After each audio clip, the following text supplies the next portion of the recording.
Amen. Et ce matin, j'aimerais parler de la dimension spirituelle selon le modèle de Jésus. La dimension spirituelle selon le modèle de Jésus. Je vais donner pas mal de références bibliques pour justifier ce thème. Et nous savons que la pensée de cette année, c'est formant une famille spirituelle. Dans cette pensée, il y a la dimension spirituelle. Et cette famille est appelée à être une famille spirituelle, bâtie selon des principes spirituels, bâtie sur une fondation spirituelle, comme l'homme de Dieu l'a prêché la semaine dernière. Et chacun doit chercher cette dimension, en fait. Elle est nécessaire pour notre croissance. Chacun doit chercher la présence de Dieu. Elle est nécessaire pour notre progression. Elle est nécessaire pour nous aider à atteindre la stature que Dieu veut que nous atteignions cette année. Formant une famille spirituelle unie et mature. Et je nous encourage à méditer sur cette pensée. Je m'en souviens lorsque l'homme de Dieu nous l'a partagé. Il a donné son témoignage de la manière dont il l'a reçu. Il a dit qu'il s'est arrêté. Et vous savez, lorsque le Seigneur nous met à cœur de nous arrêter, ce n'est pas par hasard. C'est parce que Dieu a quelque chose pour nous.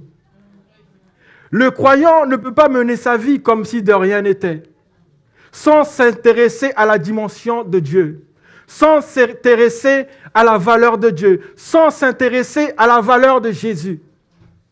Le chrétien qui mène sa vie comme si de rien n'était,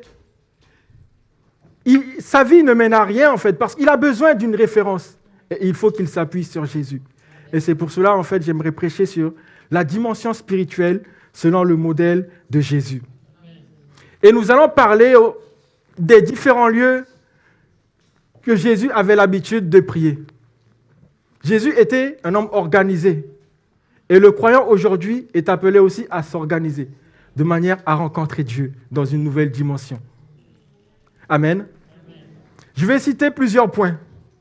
Être spirituel, c'est premièrement se nourrir quotidiennement de la parole. Jean chapitre 6, verset 63. Être spirituel, c'est se nourrir quotidiennement de la parole. Et c'est important. Dans Jean chapitre 6, verset 63, il est écrit, je lis la parole au nom du Seigneur. C'est l'esprit qui vivifie, la chair ne sert à rien. Les paroles que je vous ai dites sont esprit et vie. C'est l'esprit qui vivifie, la chair ne sert à rien. Les paroles que je vous ai dites sont esprit et vie.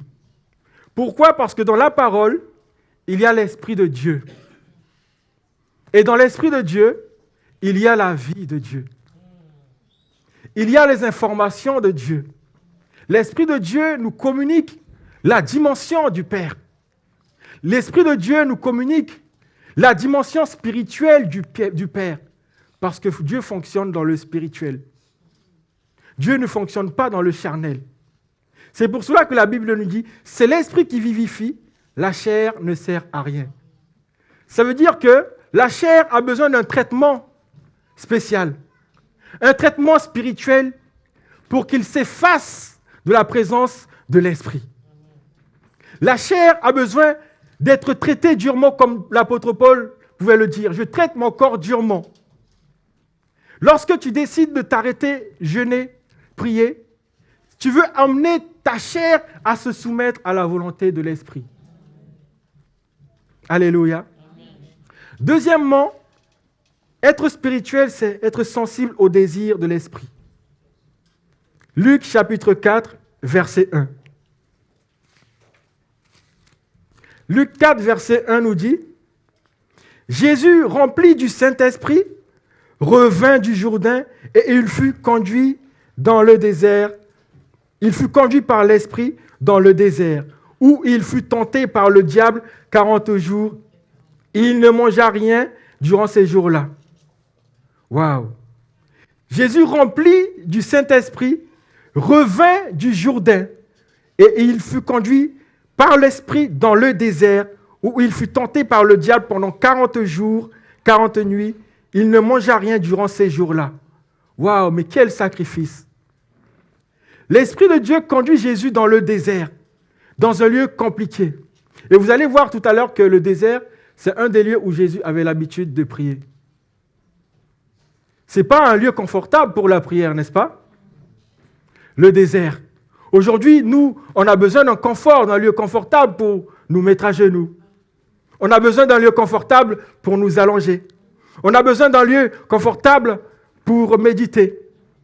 La preuve, des fois, le matin, lorsqu'on se lève très tôt pour prier, on est déjà dans de bonnes conditions. La chair demande d'être dans de bonnes conditions. On prépare d'abord la chair, on prépare d'abord le corps pour être dans de bonnes conditions. On est sous la couette parfois, on est revêtu de plusieurs pulls, mais Jésus n'avait pas tout ce confort. Jésus n'avait pas tout ce confort. Et parfois, il y en a même qui prient sous la couette. Est-ce une manière de traiter le corps? Nous devons le traiter durement. Il doit supporter ce qu'il n'a pas envie de supporter. Le corps doit supporter les conditions qu'il n'a pas envie de supporter. Et la Bible déclare que l'Esprit a conduit Jésus dans le désert. Le désert a pour fonction de révéler la nature de l'homme, de révéler la nature de l'homme, de révéler la dimension de l'homme, de révéler à quel point tu es sensible à l'esprit. Le désert est un lieu de formation, un lieu où tu dois emmener ton corps pour qu'il soit traité, pour qu'il soit mis à rude épreuve. Et quelqu'un s'est présenté devant Jésus pour lui compliquer encore la situation. Un chrétien charnel qui se retrouve dans une telle situation, il va très vite tomber. Mais Jésus était revêtu de la dimension spirituelle, ce qui lui a permis de résister aux attaques de l'ennemi. Et à chaque fois qu'il était tenté, quelque chose de surnaturel dégageait de lui. Quelque chose de spirituel dégageait de lui. La parole. C'est pour cela qu'il est important de se nourrir de la parole. Et c'était le premier point. Se nourrir quotidiennement de la parole. À chaque fois que le diable lui apportait une proposition, la dimension spirituelle dégageait de lui. La parole. Frère, examine-toi et demande-toi à quel niveau tu te situes à ce moment même de ta marche. Examine-toi, considère tes voies. Où est-ce que ces voies-là t'emmènent? Jésus, il a entendu une voix, l'Esprit, dans le désert. Va là-bas dans le désert. Va là-bas. Il sort du Jourdain, rempli, où la dimension de Dieu est descendue sur lui. Et l'Esprit l'emmène dans le désert pour que Dieu se manifeste devant le diable. Comme je disais à la rencontre des conquérants, beaucoup de nous, on est en jeûne, dès qu'on finit, waouh, direction cuisine. Il faut préparer. La chair a un besoin. La chair a un désir. La chair doit se nourrir. Mais Jésus, lui, il n'avait pas le temps pour ça. Il avait le temps pour l'Esprit de Dieu. Il était sensible à l'Esprit de Dieu. Être spirituel, c'est planifier des rencontres spirituelles avec Dieu. C'est le troisième point. Et comme je disais, Jésus avait des lieux précis où il se retrouvait dans l'intimité avec le Père. Le premier lieu, c'est le désert. Le désert. Jésus se retirait dans le désert pour prier, afin de connaître la volonté du Père.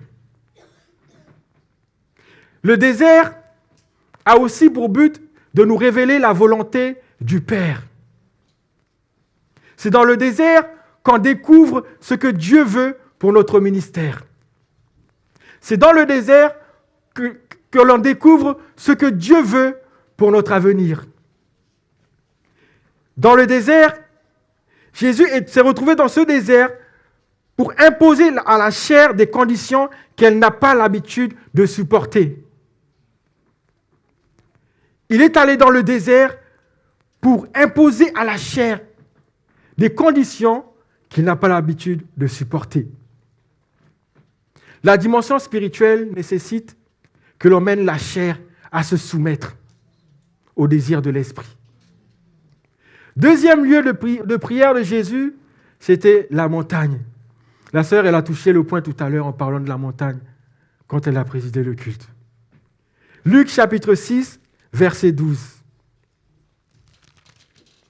La Bible nous dit dans Luc 6, verset 12, « En ce temps-là, Jésus se rendit sur la montagne pour prier et il passa toute la nuit à prier Dieu. » Jésus se rendit à la montagne pour prier et il passa toute la nuit à prier Dieu. À la montagne, le Père pouvait pourvoir aux besoins de Jésus. À la montagne, le Père pouvait lui révéler une directive. Et la suite du verset nous dit, « Quand le jour parut, il appela ses disciples et il en choisit 12 auxquels il donna le nom d'apôtres. » À la montagne, on découvre la volonté de Dieu. Et Jésus est allé à la montagne parce que là, il y avait un besoin. Il fallait qu'il forme des disciples. Et c'est à la montagne qu'il a reçu le nom d'apôtre. C'est pour cela que la prière à la montagne, elle est importante. Ce n'est pas quelque chose qu'il faut négliger. Ici, dans l'Église, on appelle ça « allons à la montagne ». C'est spirituel, en fait. On va à la montagne pour découvrir la dimension de Dieu. On va à la montagne pour recevoir des instructions. Et Jésus a reçu des instructions de Dieu. Il fallait qu'il choisisse 12 disciples auxquels il a donné le nom d'apôtres. Et la pensée de cette année a été communiquée suite à un temps de retraite.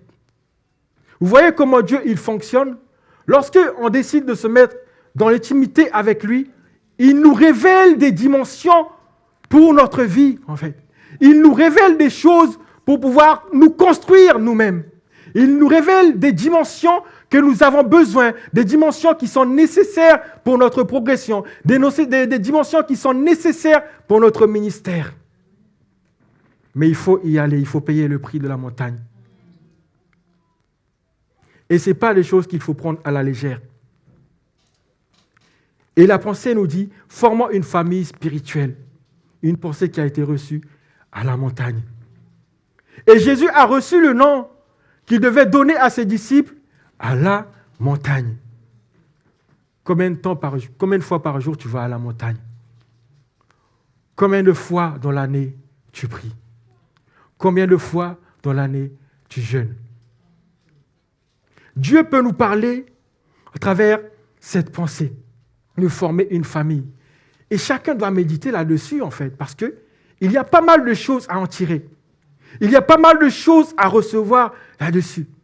On peut parler de la dimension spirituelle, on peut parler de l'unité, on peut parler de la maturité, on peut parler de la croissance, on peut parler de l'assistance du Saint-Esprit. Et ce matin, nous avons beaucoup insisté sur l'assistance du Saint-Esprit. Je ne sais pas si vous l'avez remarqué. On a beaucoup insisté sur la dimension de Jésus, on a beaucoup insisté sur la dimension du Saint-Esprit. Et nous en avons besoin de ces dimensions-là. Parce que pour que cette famille soit formée, on a besoin de nous référer à Jésus et on a besoin de la dimension du Saint-Esprit. Et la Bible nous propose un modèle. Et le modèle que la Bible nous propose, ce n'est pas le modèle d'Abraham. Ce n'est pas le modèle de Moïse. Parce que ces gens-là, ils ont besoin d'un modèle aussi. Et le modèle que la Bible nous propose, c'est la mesure de Jésus. Le modèle que la Bible nous propose, c'est la mesure de Jésus, la mesure parfaite. Jésus est notre source d'inspiration. pour pouvoir bâtir ce que nous devons bâtir par l'assistance du Saint-Esprit. La montagne révèle, comme deuxième point, la montagne révèle le caractère et la nature du disciple. La montagne révèle le caractère du disciple. Parce que Dieu est un Dieu de montagne. 1 Roi, chapitre 20, verset 23. 1 Roi 20, verset 23 nous dit: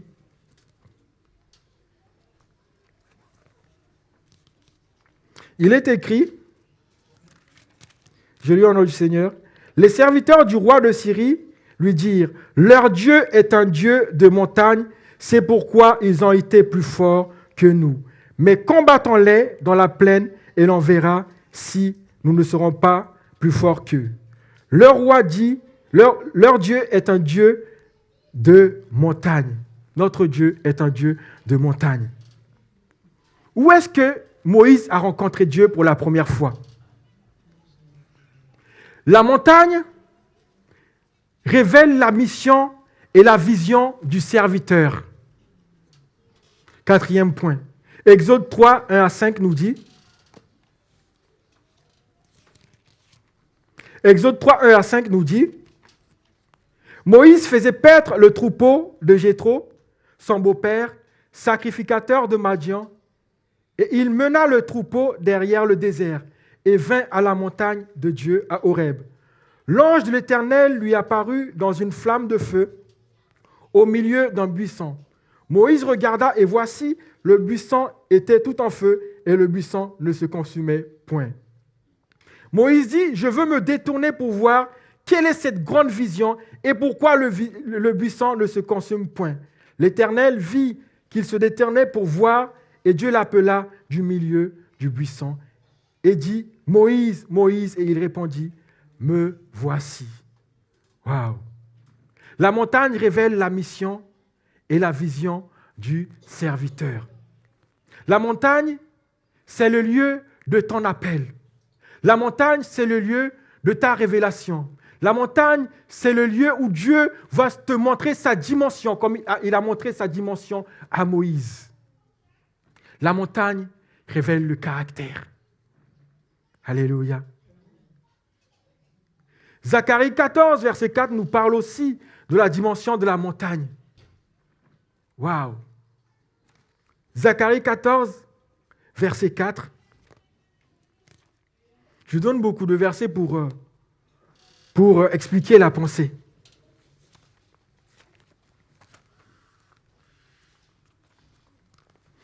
Il est écrit: ses pieds se poseront en ce jour sur la montagne des Oliviers, qui est vis-à-vis de Jérusalem, du côté de l'Orient.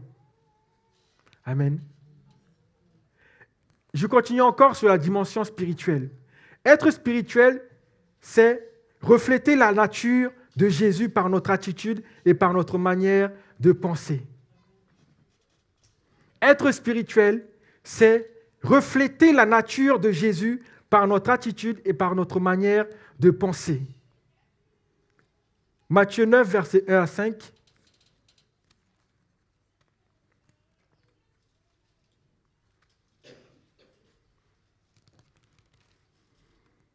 Il est écrit: Jésus étant monté dans une barque, traversa la mer et alla dans sa ville. Et voici, on lui amena un paralytique couché sur un lit.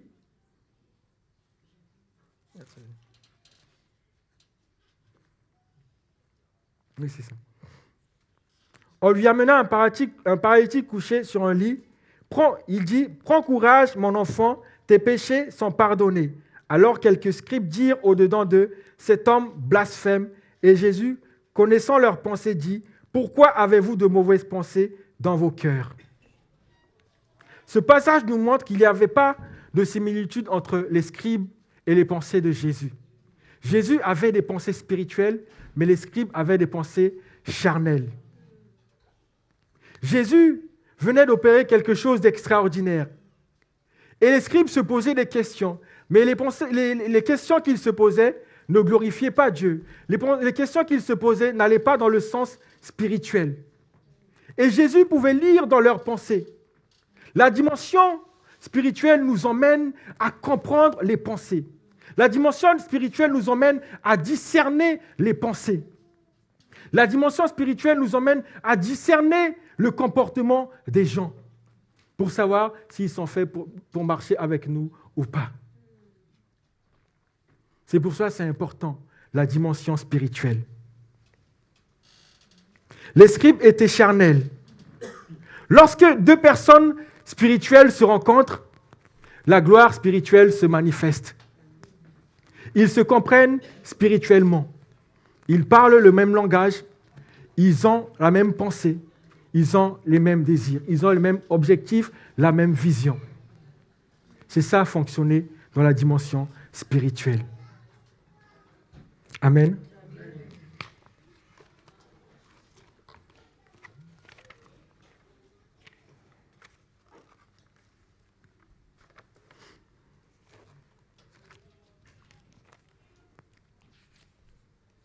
Alléluia. La famille spirituelle, elle a besoin d'être bâtie sur des fondements spirituels. Parler le même langage, avoir la même pensée et porter la même vision. Être spirituel, c'est pratiquer les œuvres de l'esprit. Waouh! Les œuvres de l'esprit nous emmènent à prier. Les œuvres de l'esprit nous emmènent à jeûner. Les œuvres de l'esprit nous emmènent à méditer. Les œuvres de l'esprit nous emmènent à évangéliser. Les œuvres de l'esprit nous emmènent à encourager son prochain. Les œuvres de l'esprit nous emmènent à bénir son prochain. Les œuvres de l'esprit nous emmènent à se soucier de son prochain, à se soucier de sa vie, afin d'être un soutien, une bénédiction pour son prochain. Les œuvres de l'esprit, c'est être une bénédiction pour son prochain.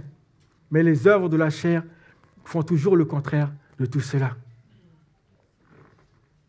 Parce que la chair nous emmène chacun à vivre dans son monde.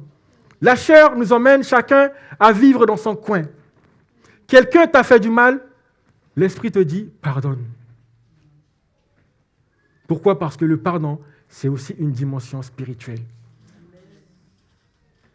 Et la chair n'a pas la capacité de supporter cela. La chair n'a pas la capacité de pratiquer le pardon, mais l'esprit, oui. L'esprit nous demande de pardonner. L'esprit nous demande d'encourager. Je disais cinquièmement, être spirituel, c'est pratiquer les œuvres de l'esprit. Matthieu 6, verset 41. Il est écrit,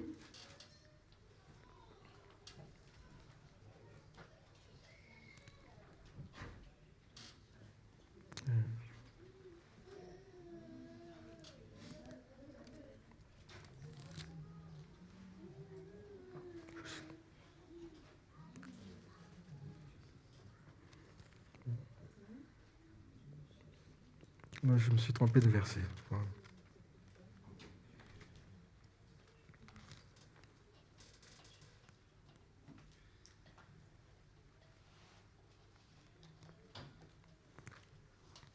Je crois que c'est Luc 6. C'est Luc 6.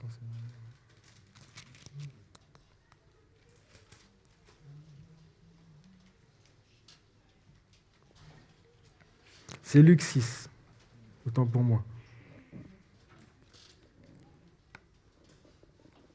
41. Pourquoi vois-tu la paille qui est dans l'œil de ton frère et n'aperçois-tu pas la poutre qui est dans ton œil? Ou comment peux-tu dire à ton frère, frère, laisse-moi, ôte la paille qui est dans ton œil, toi, ne vois-tu pas la poutre qui est dans le tien?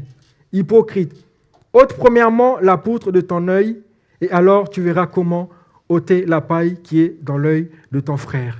Amen. L'esprit ne nous emmène pas à nous juger, en fait.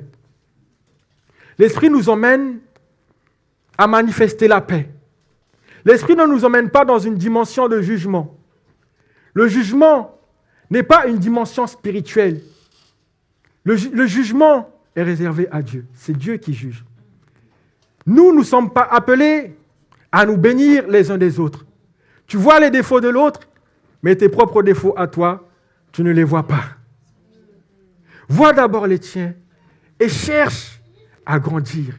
Cherche, peut-être ton défaut, c'est parce que tu n'as pas une vie de méditation conséquente. Règle d'abord ce problème. Et lorsque tu vas atteindre la maturité dans la méditation, tu n'auras plus la force de juger qui que ce soit. Parce que tu verras que le côté positif des choses. Amen. L'Esprit de Dieu nous emmène à voir les côtés positifs des choses. Alléluia. L'esprit est bien disposé, mais la chair est faible. Mais l'esprit est disposé à quoi? Pour les choses purement spirituelles. L'esprit est disposé pour les choses spirituelles. La prière, la méditation, le jeûne, l'évangélisation, les cantiques spirituels, la communion fraternelle. Waouh! L'esprit est disposé à toutes ces choses-là. La communion fraternelle. Sixièmement, être spirituel, c'est fonctionner selon les principes de la Bible. La dimension spirituelle, selon le modèle de Jésus, c'est aussi le fait d'investir de sa personne dans le fonctionnement de l'Église. Actes chapitre 2, versets 42 à 47 nous dit: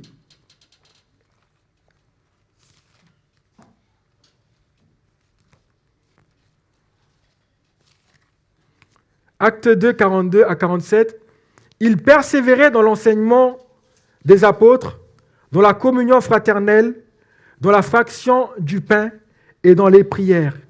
La crainte s'emparait de chacun et il se faisait beaucoup de prodiges et de miracles par les apôtres. Tous ceux qui craignaient étaient dans le même lieu et ils avaient tout en commun. Ils vendaient leurs propriétés et leurs biens et ils en partageaient le produit entre tous selon les besoins de chacun.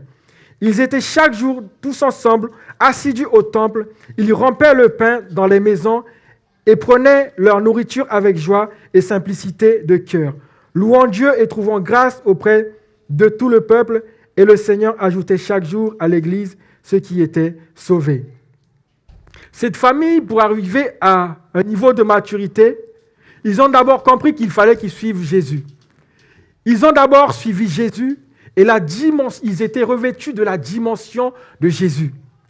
Ils étaient revêtus de la volonté de Jésus. Ils ont commencé à mettre en pratique ce que Jésus leur avait enseigné. Lorsque nous sommes enseignés, il est important de mettre cela en pratique pour le bien-être du ministère, pour le fonctionnement de l'Église. Ils mettaient tout en commun. Ça veut dire que chacun se souciait de son prochain. Chacun s'intéressait à la vie de son prochain. Chacun était une bénédiction les uns pour les autres. Chacun était une grâce pour son prochain. Et c'est ce que Dieu demande au corps du Christ. Que nous soyons tous des bénédictions les uns pour les autres. Ils persévéraient dans l'enseignement des apôtres. Ils écoutaient les enseignements des apôtres pour savoir comment ils devaient fonctionner. Parce que la Bible nous dit que la foi vient de ce qu'on entend. Mais si la foi n'est pas prêchée, que vas-tu pratiquer? La foi vient de ce qu'on entend et ce qu'on entend vient de la parole de Dieu. Si la parole de Dieu n'est pas enseignée, comment vas-tu devenir mature? Et si tu ne t'intéresses pas à l'enseignement, comment vas-tu grandir? La dimension spirituelle, c'est s'intéresser au message de Dieu. La dimension spirituelle, c'est disposer son cœur à recevoir ce qui est nécessaire pour ta croissance. La dimension spirituelle, c'est se rendre disponible pour les révélations de Dieu. Parce que Dieu peut te révéler ce qu'il te faut, les outils qu'il te faut pour la suite de ta marche.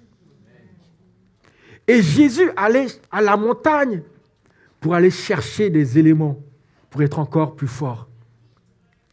Mais il n'était jamais à court d'onction, Jésus. Au contraire, à chaque fois qu'il allait à la montagne, cette onction se multipliait. Cette force se multipliait. La vie de Dieu se multipliait en lui. Allons à la montagne pour que Dieu rajoute encore de la grâce en nous. Allons à la montagne pour rencontrer la dimension spirituelle de Dieu. Allons à la montagne avec un cœur disposé dans de bonnes conditions. Il est important que le disciple soit organisé. Et vous voyez, lorsque Jésus il descendait, parfois les disciples lui demandaient, mais nous t'avons cherché toute la nuit. Où étais-tu? Il disait, allons de l'autre côté. Pourquoi? Parce qu'il avait reçu des instructions pour l'autre côté. Il avait reçu des révélations pour l'autre côté. Jésus a été une bénédiction et il est toujours une bénédiction. Et la Bible nous propose cette mesure. Waouh! Cette mesure parfaite qui bâtit la vie de l'homme. Cette mesure sur laquelle chacun doit s'appuyer pour construire ce qu'il a envie de construire cette année. Pour construire ce qui est nécessaire de construire. Cette mesure. Dieu, lorsqu'il parle parfois, il donne des mesures. Et sur les mesures de Dieu, il ne faut absolument rien enlever. Et il ne faut rien rajouter. Cette mesure nous est proposée, la mesure de Jésus, parce que j'estime que c'est un produit qui est fini. Les hommes comme Abraham n'étaient pas des produits finis. Dans leur marche, ils avaient toujours besoin de progresser, de grandir, de devenir matures. Les hommes comme Moïse n'étaient pas des produits finis. Vous savez, on n'est pas des produits finis, mais nous devons aspirer au spirituel. Parce que Jésus est parfait. Et c'est pour cela que la Bible nous propose ce modèle. Il n'y a pas un autre modèle que le modèle de Jésus. Il n'y a pas une autre dimension que la dimension de Jésus. Tout ce que tu dois entreprendre sur cette terre, tu dois l'entreprendre dans le nom de Jésus, en t'appuyant sur sa dimension, en t'appuyant sur sa mesure, parce que c'est un produit parfait. À plusieurs reprises, les pharisiens, les scribes ont essayé de lui tendre un piège. Même lorsqu'il s'est retrouvé dans le désert devant le diable a essayé de lui faire tomber. Mais il était parfait. Il n'a pas donné accès à la voix de l'ennemi. Il n'y a rien en lui qui pouvait glorifier l'ennemi. Il n'y avait aucune porte par laquelle l'ennemi pouvait y accéder. C'est pour cela qu'il est important que l'on fasse attention à notre vie. Que l'on fasse attention à notre manière de parler, que l'on fasse attention à notre manière de marcher, que l'on fasse attention à notre manière de vivre. Que l'on fasse attention à la dimension spirituelle. Parce que Dieu a encore des ressources pour chacun. Il veut nous emmener à la dimension de Christ. Et la Bible nous propose, nous enseigne cela dans Éphésiens 4. Éphésiens 4, à partir du verset 9, il est écrit « Or, que signifie « il est monté » sinon qu'il est aussi descendu dans les régions inférieures de la terre. Celui qui est descendu, c'est le même qui est monté au-dessus de tous les cieux, afin de remplir toutes choses. Et il a donné les uns comme apôtres, les autres comme prophètes, les autres comme évangélistes, les autres comme pasteurs et docteurs, pour le perfectionnement des saints, en vue de l'œuvre du ministère et de l'édification du corps de Christ. Jusqu'à ce que nous soyons tous parvenus à l'unité de la foi et de la connaissance du Fils de Dieu, à l'état d'homme fait à la mesure de la stature parfaite de Christ. Ainsi, nous ne serons plus des enfants flottants et emportés à tout vent de doctrine, par la tromperie des hommes, par leur ruse dans les moyens de séduction, mais en professant la vérité dans l'amour, nous croîtrons à tous égards en lui qui est le chef Christ. C'est de lui et grâce à tous les liens de son assistance que tout le corps bien coordonné et formant un solide assemblage tire son accroissement selon la force qui convient à chacune de ses parties et s'édifie lui-même dans l'amour. Alléluia. Il y a une chose qui me touche, c'est que Dieu est la base sur laquelle notre vie doit être fondée. Et la Bible nous dit que Christ est à la tête de l'Église. Et regardez quelque chose. Dieu est la base. L'Église est au milieu. En fait, l'Église est sous une protection spirituelle. La tête protège le corps. Le corps est posé sur une fondation, comme l'homme l'a expliqué l'autre fois. Et ça veut dire que l'être humain, le croyant, est sous une protection divine. Parce que Christ, qui est la tête de l'Église, protège tout le corps qui est posé sur la fondation, la parole.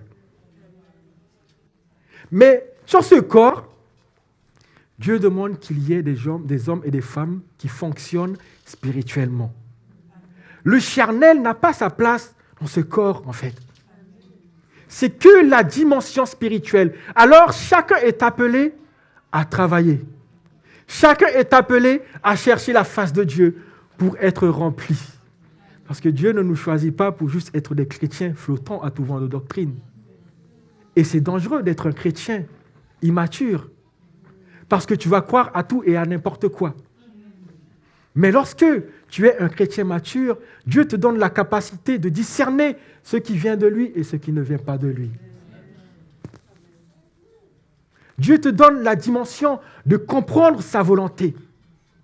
Dieu te donne une stabilité, une solidité pour que tu ne sois pas emporté à tout vent de doctrine.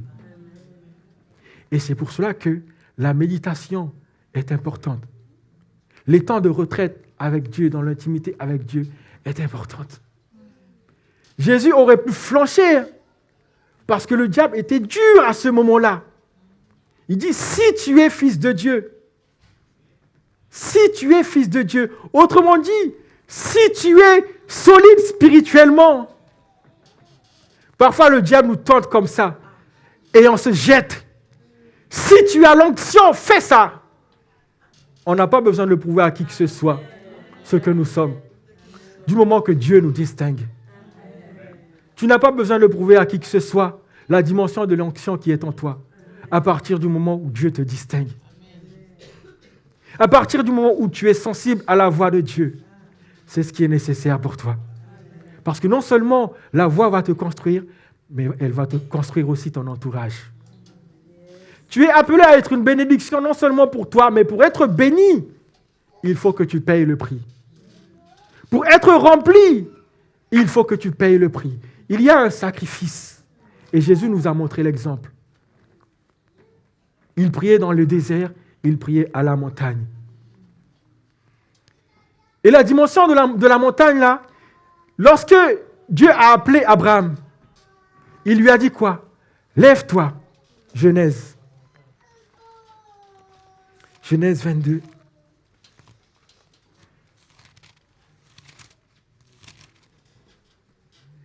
Genèse 22, à partir du verset 1. Après ces choses, Dieu mit Abraham à l'épreuve et lui dit, Abraham, et il répondit, me voici. Dieu dit, prends ton fils, ton unique, celui que tu aimes, Isaac, va-t'en au pays de Morija et là, offre-le en holocauste sur l'une des montagnes que je te dirai. Waouh!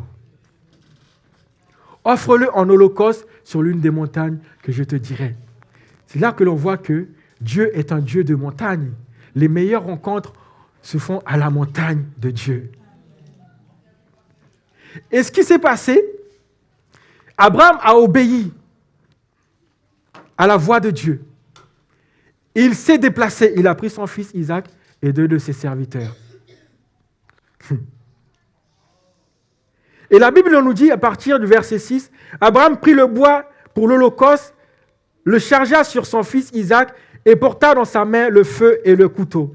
Et ils marchèrent tous deux ensemble. Alors Isaac, parlant à Abraham, son père, dit, « Mon père !» Et il répondit, « Me voici, mon fils Isaac. » Isaac reprit, « Voici le feu et le bois, mais où est l'holocauste? Où est l'agneau pour l'holocauste ?» Abraham répondit, « Mon fils, Dieu se pourvoira lui-même de l'agneau pour l'holocauste. » Il est important aussi d'avoir une vision de la dimension de Dieu, d'avoir une notion de la dimension de Dieu afin d'obéir sans réfléchir. Il est important de connaître le cœur de Dieu afin d'obéir sans se poser de questions. Et Abraham prophétisait en fait, parce que Dieu ne lui avait pas donné toutes les instructions. Il dit à son fils Isaac, « Mon fils, Dieu se pourvoira lui-même. Moi, j'ai le feu, j'ai le bois, le reste appartient à Dieu.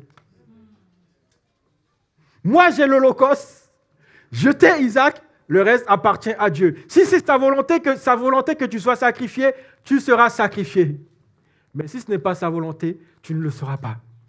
Mais ce qui est sûr, c'est que Dieu lui-même pourvoira. À la montagne, frère, il y a la provision de Dieu.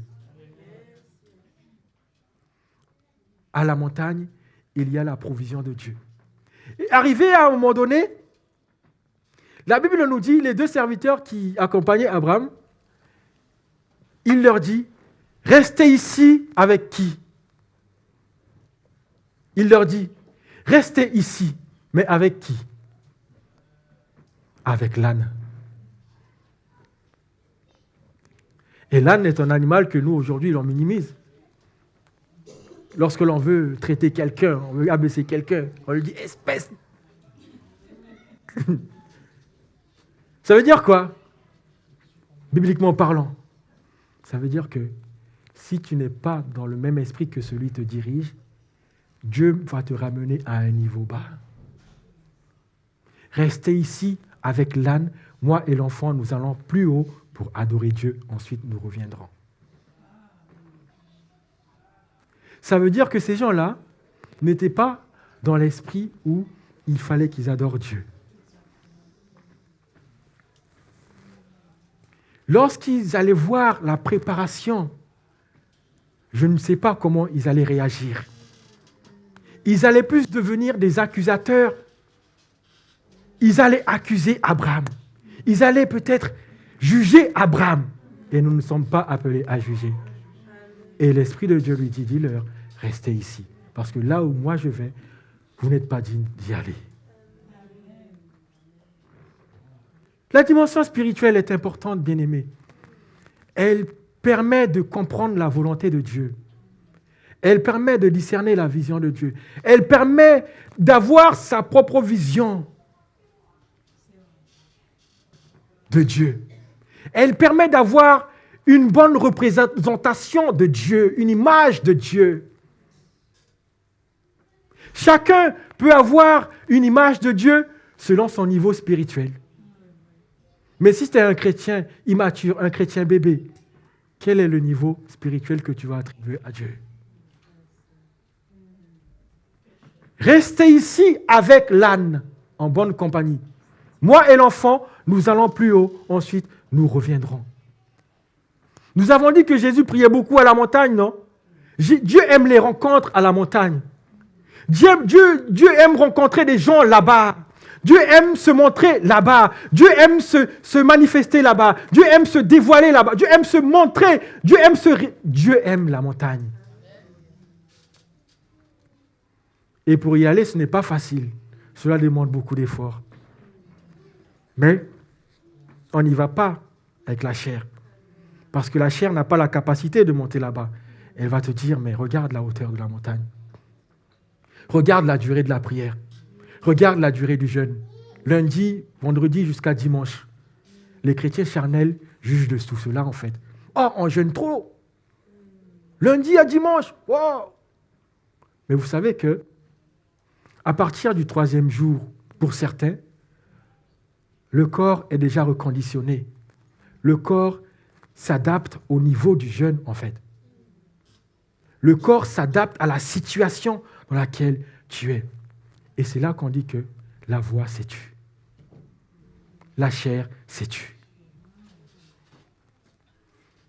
Le niveau spirituel du jeûne permet à la chair de se taire, c'est-à-dire qu'elle n'a plus rien à dire.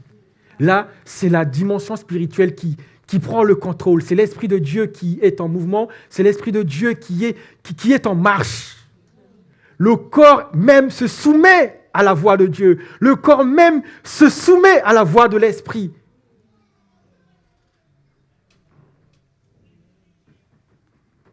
Paul dit, je traite mon corps durement. Parce qu'il a besoin d'un traitement. La Bible nous dit, verset 12, Genèse 22, l'ange dit, je vais reprendre plus bas, puis Abraham étendit la main et prit le couteau pour égorger son fils. Alors l'ange de l'Éternel l'appela des cieux et dit, Abraham, Abraham. Et il répondit, me voici. L'ange dit, n'avance pas ta main sur l'enfant et ne lui fais rien, car je sais maintenant que tu crains Dieu et que tu ne m'as pas refusé ton fils, ton unique. Abraham leva les yeux et vit derrière lui un bélier retenu dans un buisson par les cornes. Et Abraham alla prendre le bélier et l'offrit en holocauste à la place de son fils. Abraham donna à ce lieu le nom de Yahvé-Jiré. C'est pourquoi l'on dit aujourd'hui à la montagne de l'Éternel, il sera pourvu. Waouh! Les ressources spirituelles se trouvent là-haut. Les ressources spirituelles se trouvent là-haut. Mais il faut du courage. Les ressources se trouvent là-bas. Et j'encourage chacun à s'organiser de manière à aller à la rencontre du Père. Dieu ne se dévoile pas dans la facilité. Sinon, la vie chrétienne serait trop facile. Dieu ne se révèle pas dans la facilité. Dieu se révèle dans des conditions dans lesquelles le serviteur, le croyant, paye le prix du sacrifice. Dieu se révèle dans des dimensions qui dépassent la logique humaine. Lorsque tu lis la Bible avec un esprit charnel, tu ne peux pas comprendre les dimensions de Dieu. Parce que la chair ne te permet pas de les comprendre. Mais l'Esprit de Dieu, oui. Abraham dit, nous allons là-haut pour adorer Dieu. À la montagne, c'est aussi le lieu de l'adoration. Parce que Dieu aime l'adoration. Et le sacrifice d'Abraham représentait son adoration à Dieu, sa reconnaissance. On y va pour reconnaître la grandeur de Dieu, pour lui dire, Seigneur, merci pour ta grâce. On y va pour reconnaître la valeur de Dieu. On y va pour se soumettre à sa volonté. On y va pour recevoir et glorifier le Père. Et regardez, la suite du message nous dit, l'ange de l'Éternel appela une seconde fois Abraham des cieux et dit, je te jure par moi-même, parole de l'Éternel. Waouh! Vous savez, lorsque vous faites une promesse à quelqu'un, personne n'est capable de jurer sur lui-même. Vous savez pourquoi? Parce que tu te mets sous une condamnation, en fait. Sur la Bible, la personne va venir vers toi et dire, oui, mais tu as jugé sur toi-même. Et toi-même, ta conscience va te travailler. Parce que tu as fait une promesse, tu as juré sur toi-même. Et vous savez pourquoi Dieu a juré sur lui-même? Parce que personne n'était témoin, en fait, de cela. Et pour que la promesse, pour que cette promesse s'accomplisse, Dieu a juré sur lui-même. Pourquoi? Parce que personne n'est plus grand que Dieu pour être témoin. C'est quoi l'expression encore? De ce serment. Personne n'est témoin de ce serment et Dieu a juré sur lui-même. Il ne pouvait pas prendre Moïse, il ne pouvait pas prendre quelqu'un d'autre, il ne pouvait pas jurer sur quelqu'un d'autre. Parce que personne n'est à la dimension de Dieu. Et cela lui a permis de jurer sur lui-même. Et c'est ce qui a permis à cette promesse de s'accomplir. Mais beaucoup de gens jurent sur le ciel. Beaucoup de gens jurent sur tout et n'importe quoi. Comment vas-tu faire confiance à de telles personnes? Mais Dieu nous donne la possibilité de lui faire confiance parce que tout se repose sur lui. Il dit, Je le jure par moi-même, parole de l'Éternel, parce que tu as fait cela et que tu n'as pas refusé ton fils, ton unique, je te bénirai et je multiplierai ta postérité comme les étoiles du ciel et comme le sable qui est sur le bord de la mer. Et ta postérité, ta postérité possédera la porte de ses ennemis. Toutes les nations de la terre seront bénies en ta postérité parce que tu as obéi à ma voix. Alléluia. Combien parmi nous ce matin peuvent dire, Seigneur, me voici. Je suis prêt à accomplir une tâche. Je suis prêt à me placer dans cette famille. Je suis prêt à me positionner. Je suis prêt à donner de moi-même. Tous ceux qui sont devenus grands, ils se sont donnés en fait. Parce qu'ils avaient un but. Mais pour atteindre ce but, il faut du courage, de la motivation. Et il faut aussi une soif de Dieu pour atteindre cet objectif. La montagne. Alléluia.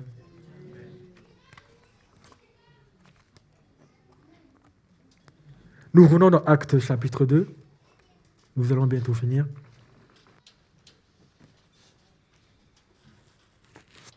La Bible nous dit qu'il persévérait dans l'enseignement, la parole, la prière. Pourquoi ? Parce que ces deux dimensions transforment la vie du chrétien. Ces deux dimensions transforment la vie du disciple.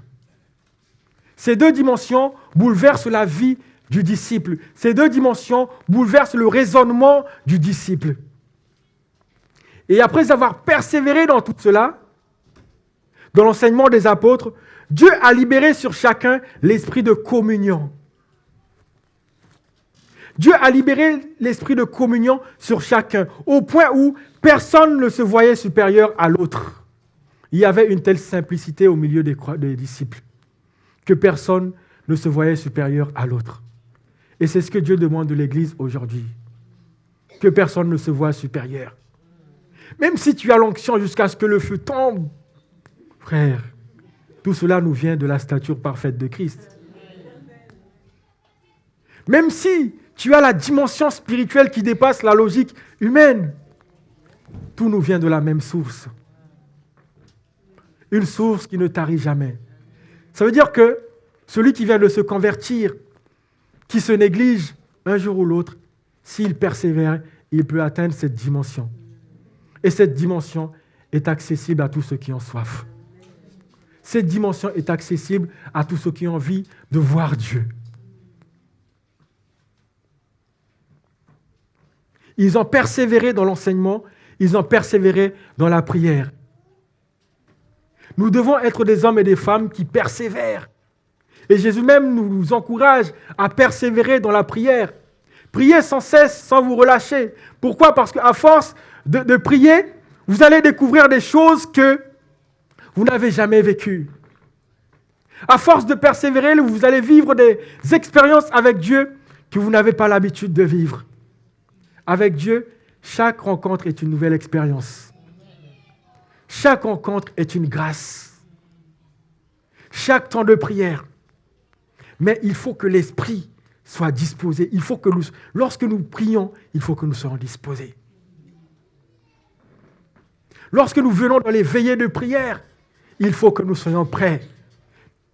Parce que nous allons à la montagne pour une rencontre spéciale. Jésus, il priait dans des endroits compliqués. Nous avons des lieux pour prier où nous pouvons nous mettre à genoux facilement.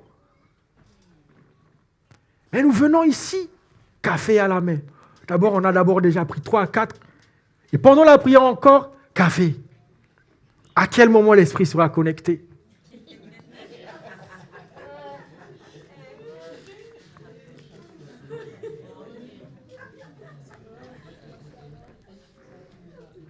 À quel moment l'esprit sera connecté ? La chair est faible, mais l'esprit est comment ? Disposé. La chair demande le café, mais l'esprit réclame la prière.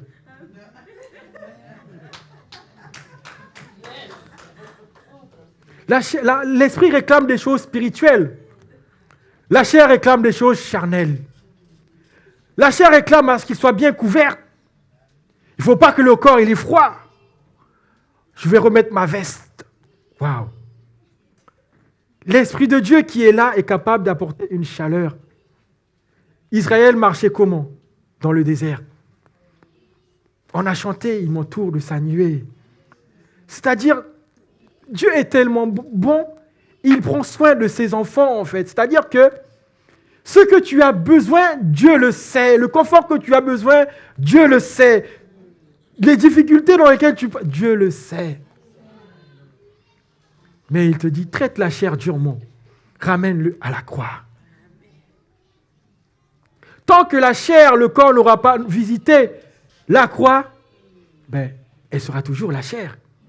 Elle ne sera pas en connexion avec le monde spirituel. Parce qu'elle n'a pas encore rencontré la croix. La chair a besoin d'une rencontre spéciale avec la croix.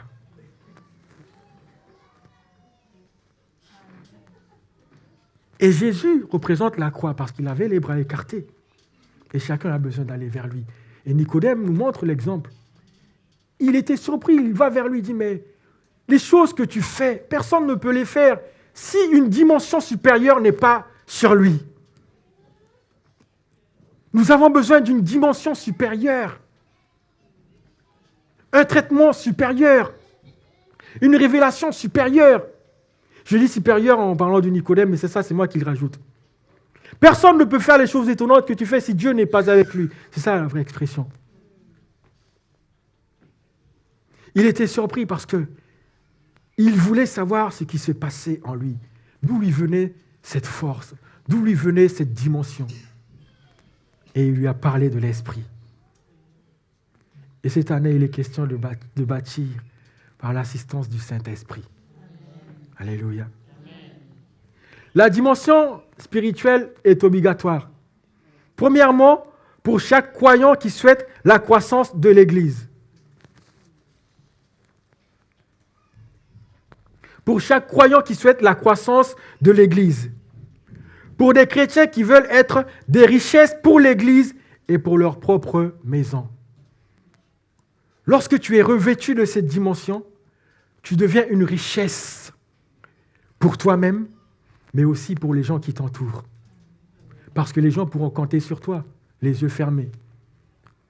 Les gens vont dire, mais lui là, si je lui confie cette tâche, je peux dormir. Lui là, je lui confie cette mission, je peux rester tranquille. Et Jésus a accepté cette mission parce que le Père lui faisait confiance. Les cœurs étaient liés. Il a dit, il savait que celui-là ne le trahirait pas. Il y a eu plusieurs attaques, plusieurs oppositions auxquelles Jésus pouvait tomber. Mais non, le Père lui a fait confiance et il a honoré la confiance du Père. La dimension spirituelle est obligatoire pour des chrétiens qui veulent être des richesses pour l'Église et pour leur propre maison, mais aussi pour leur propre famille. Parce que si tu n'as pas cette dimension, si tu n'es pas rempli, que vas-tu prêcher à ta maison qui n'est pas encore convertie? Que vas-tu annoncer à ton entourage qui n'a pas encore reçu Christ? C'est pour cela que chaque personne qui est ici est appelée à recevoir pour pouvoir donner. Parce qu'il y a beaucoup de gens qui ont besoin de recevoir quelque chose de spirituel.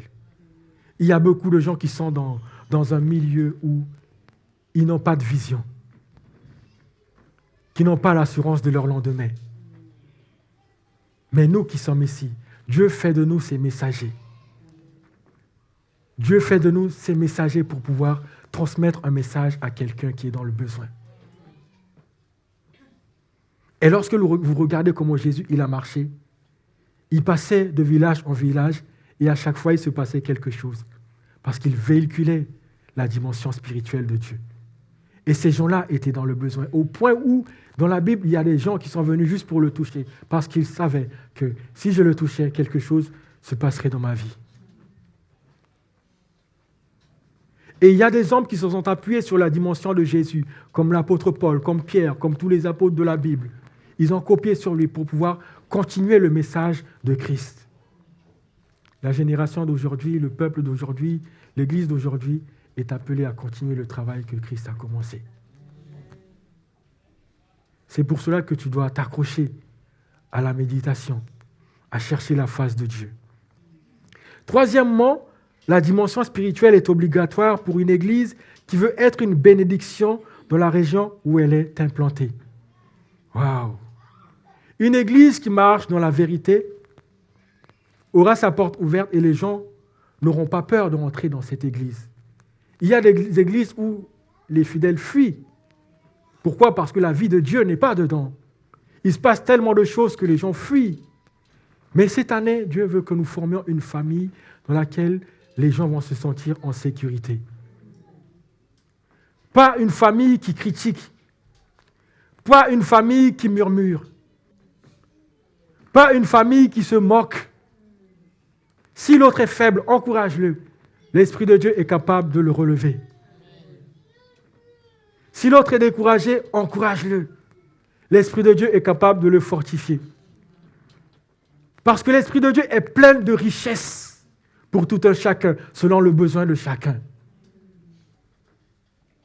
L'Esprit de Dieu est plein de richesses. Mais parfois, lorsque nous venons au Seigneur, on vient avec un besoin précis. Et lorsque parfois on reçoit ce besoin, c'est fini.